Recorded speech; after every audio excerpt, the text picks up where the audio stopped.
Miguel Santos had maintained helicopters at Naval Air Station Pensacola for 10 years, his calloused hands ensuring that every rotor blade was perfectly balanced and every engine ran flawlessly.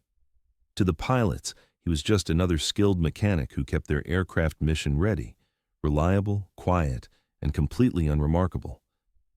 But when Captain Jake Mitchell noticed Miguel examining a damaged Black Hawk with the intensity of someone who had flown combat missions rather than just fixed them, he started paying closer attention. During a routine maintenance check in the Florida heat, Miguel rolled up his sleeves and Captain Mitchell caught a glimpse of ink that made his blood freeze. A Navy SEAL Trident tattooed on his forearm, surrounded by dates and coordinates that only someone from SEAL Team 6 would recognize. Miguel Santos, the invisible helicopter mechanic, was supposed to be dead, killed in action during a classified operation in Afghanistan 8 years ago. Welcome to Hidden Legends. Before we begin this powerful story of courage, skill, and forgotten heroism, tell me in the comments where you're watching from today. And if you believe stories like this need to be heard, hit that subscribe button and help us make sure they are. Naval Air Station Pensacola hummed with constant activity as one of the Navy's premier flight training facilities. Helicopters lifted off and landed throughout the day, while mechanics worked tirelessly to keep the fleet mission ready. Among them was Miguel Santos, a man who had perfected the art of being indispensable while remaining invisible.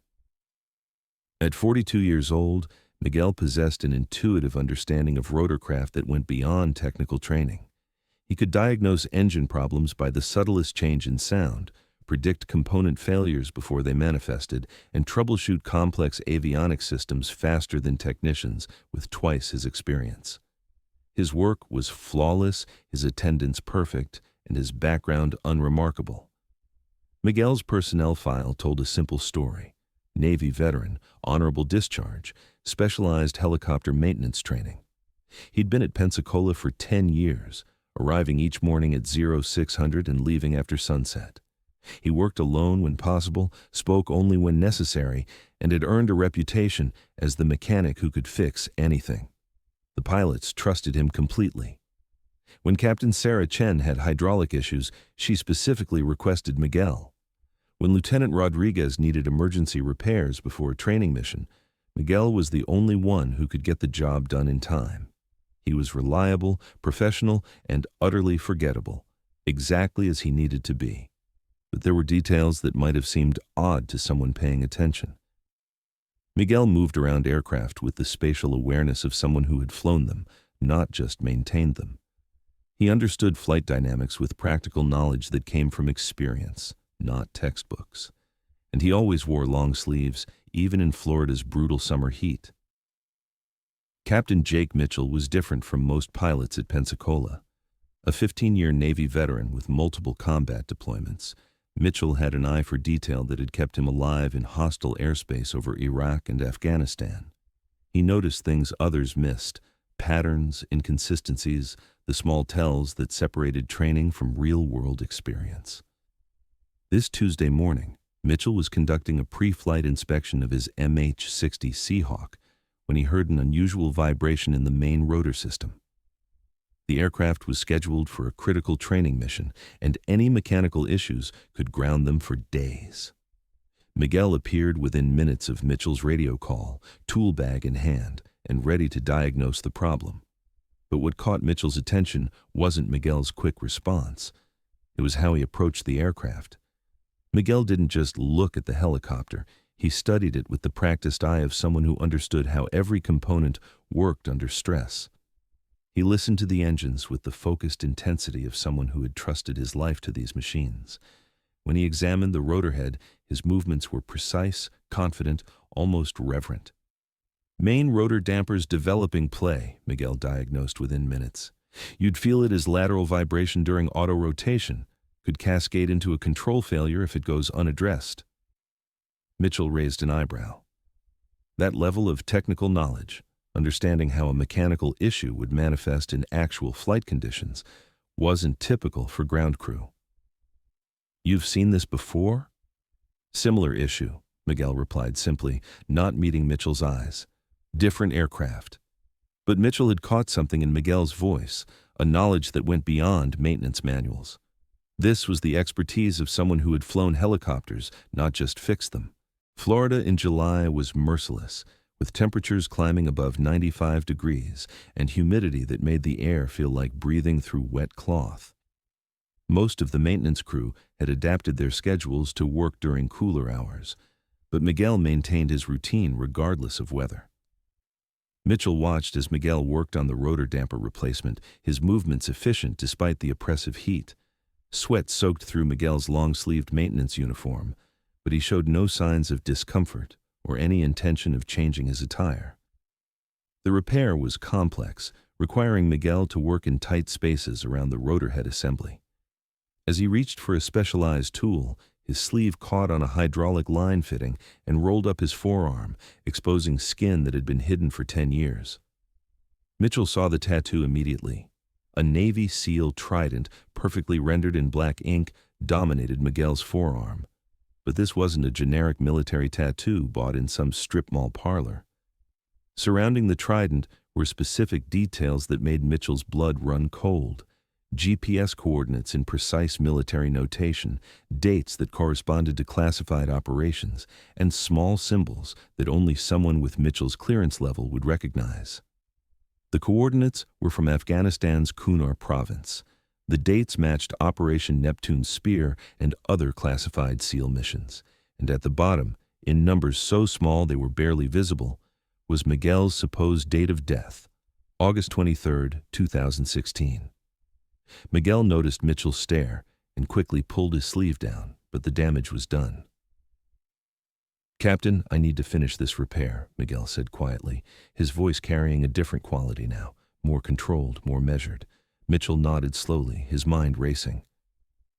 "Miguel, we need to talk." Mitchell waited until the shift change at 1800 hours when the maintenance hangar was mostly empty. He found Miguel completing paperwork in the tool crib, meticulously documenting every component replaced and every procedure performed. "Miguel," Mitchell said, closing the door behind him, "that tattoo, those aren't coordinates from a vacation." Miguel didn't look up from his paperwork.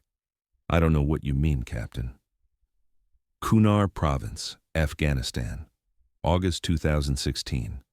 Operation Neptune's Shadow. Mitchell's voice carried the authority of someone who had been briefed on these missions.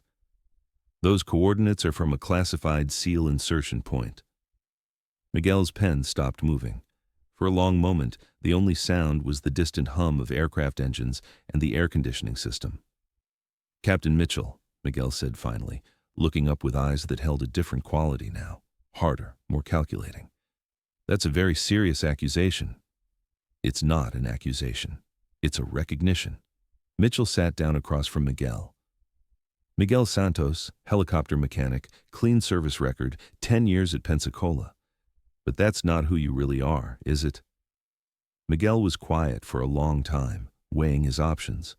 When he spoke, his voice carried the precision of someone giving a military briefing. "Master Chief Petty Officer Miguel Restrepo, SEAL Team 6, Naval Special Warfare Development Group. Santos is my current identity. Restrepo died in Afghanistan 8 years ago, along with 7 other operators who trusted their command to bring them home." Miguel, Restrepo, leaned back in his chair, and Mitchell saw not the quiet mechanic, but someone else entirely. Someone with the 1,000-yard stare of a combat veteran and the controlled awareness of an elite operator. Operation Neptune's Shadow was supposed to be a simple extraction, Miguel began. High-value target in the Kunar Mountains, minimal enemy presence, standard SEAL protocol. My job was pilot for the insertion and extraction bird, an MH-60 specially configured for high-altitude operations. Mitchell listened intently. He'd heard fragments of Neptune's Shadow in classified briefings, but never the full story. Intel was wrong, not incomplete, wrong. When we reached the LZ, it wasn't lightly defended. It was a trap. Taliban forces with advanced anti-aircraft weapons, Russian advisors, and real-time intelligence about our approach vector and timing. Miguel paused, remembering. "I managed to insert the team, but during extraction, we took heavy fire. RPGs, heavy machine guns, and something that brought down my wingman before we could even begin our approach. 8 of my teammates made it to the extraction point. Only 3 made it onto my bird alive. What happened to the others? They died fighting their way to an LZ that was compromised before we even launched. I flew out with 3 wounded SEALs and a helicopter that was falling apart around us. Made it to Bagram with no hydraulics, failing engines, and a tail rotor that was held together by prayer and stubbornness. Mitchell was beginning to understand the scope of what he was hearing. But according to official records, the entire team was KIA. Operation Neptune's Shadow never happened. My bird never made it back to base, and Miguel Restrepo died with his team. Miguel's voice hardened. Except I didn't die. I survived along with those 3 SEALs, and we all knew that someone had sold us out. When we landed at Bagram, instead of the medical attention and debriefing, we were separated and interrogated, Miguel continued. Not about the mission, about what we'd seen, what we'd heard, who we might have told about our intelligence. Mitchell felt a chill, despite the Florida heat. They were covering it up. They were erasing it. The 3 SEALs I brought back were transferred to classified medical facilities and disappeared from all records. I was told that Miguel Restrepo had died in the crash, that there were no survivors, and that discussing the operation with anyone would constitute treason. How did you survive?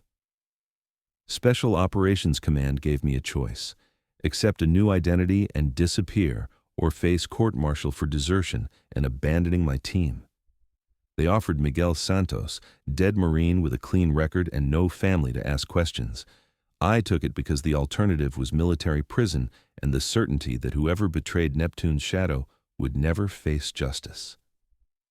Miguel stood up and walked to the window overlooking the flight line, where helicopters that looked identical to the one he'd flown in Afghanistan sat ready for training missions. For 8 years, I've been hiding among the aircraft I once flew into combat, maintaining helicopters for pilots who have no idea that their mechanic once flew the most dangerous missions the Navy ever authorized. Every day, I work on machines that remind me of the 7 teammates who died, because someone with a security clearance sold us out. Mitchell was processing implications that challenged everything he thought he knew about military operations. Miguel, if what you're telling me is true, then you're sitting on evidence of a massive betrayal. I'm sitting on evidence that would get me killed, Miguel corrected. The same way it probably got those 3 SEALs killed. The difference is, now I know how to stay invisible. Mitchell stared at Miguel, weighing what he'd learned. If the story was true, then one of the Navy's most classified operations had been compromised by someone in their own command structure. If it was false, then Miguel was either delusional or the most sophisticated infiltrator Mitchell had ever encountered. Miguel, he said finally, what if I told you that 2 other SEAL operations have been compromised in the last 3 years? What if I told you that we've been looking for a pattern, and you might be the key to finding it? Miguel turned from the window, his expression shifting. I'd say that whoever sold out Neptune's Shadow is still active, still in a position to compromise operations, and still needs to be stopped. Then we're going to need to trust each other. Miguel was quiet for a moment. Captain, trust is a luxury I haven't been able to afford for 8 years. But if you're serious about finding the people responsible for killing my teammates, then we can work together. Mitchell extended his hand. Master Chief Restrepo, welcome back to active duty. Miguel shook it. Unofficially, of course. Of course, Miguel Santos still needs to maintain helicopters, but now he's going to be our most valuable intelligence asset. Over the following weeks, Miguel began sharing details that only someone with his level of access could know. He identified specific helicopter configurations that had been compromised, communication protocols that had been intercepted, and operational patterns that suggested inside knowledge. But the breakthrough came when Mitchell arranged for Miguel to examine a helicopter that had been recovered from a failed operation in Syria, an MH-60 that looked identical to dozens of others, but carried modifications that Miguel recognized immediately. This isn't standard configuration, Miguel said, running his hands over the aircraft's communication array. These are the same modifications we used for Neptune's Shadow, Same frequency specifications, same encryption protocols, same tactical systems. Mitchell watched as Miguel's expertise revealed details that investigators had missed. "You're saying this helicopter was set up the same way?" "I'm saying this helicopter was set up by the same people who configured my bird for Afghanistan. And if they're still using the same protocols, then they're still compromising operations." Miguel pointed to a series of components that looked standard, but carried subtle differences. "These communication systems have been modified to broadcast on specific frequencies that aren't in any official documentation. Someone's been tracking SEAL operations in real time." "How long has this been going on?" "Based on what I'm seeing here, at least since Neptune's shadow, probably longer." Miguel's voice carried the controlled anger of someone who had found evidence of the betrayal that killed his teammates. "Captain, we're not just looking at operational security failures. We're looking at systematic intelligence gathering by someone with access to the highest levels of Navy special operations." Mitchell felt the pieces falling into place. "Miguel, what would you need to identify who's responsible?" "Access to operational records from every compromised mission, technical specifications for all modified aircraft, and communication logs from the time periods when operations were blown. That's going to require cooperation from people who might be involved in the conspiracy." Miguel smiled grimly. "Captain, I've been invisible for 8 years. I know how to get information without being seen." Working together, Mitchell and Miguel began a careful investigation that leveraged Miguel's technical expertise and Mitchell's access to operational records. They identified patterns in failed missions, commonalities in compromised communication systems, and a network of modifications that had been implemented across multiple aircraft without proper documentation. The evidence pointed to a conspiracy that went deeper than either had imagined, a systematic compromise of SEAL operations that had been ongoing for years, facilitated by someone with access to the most sensitive aspects of Navy special warfare. But as they got closer to identifying the source of the leaks, they realized they were being watched.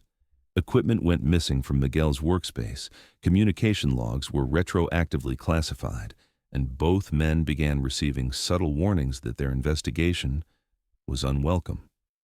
"We're getting close," Miguel told Mitchell during a late-night meeting in the maintenance hangar. "Whoever's responsible knows we're looking for them." "What do you want to do?"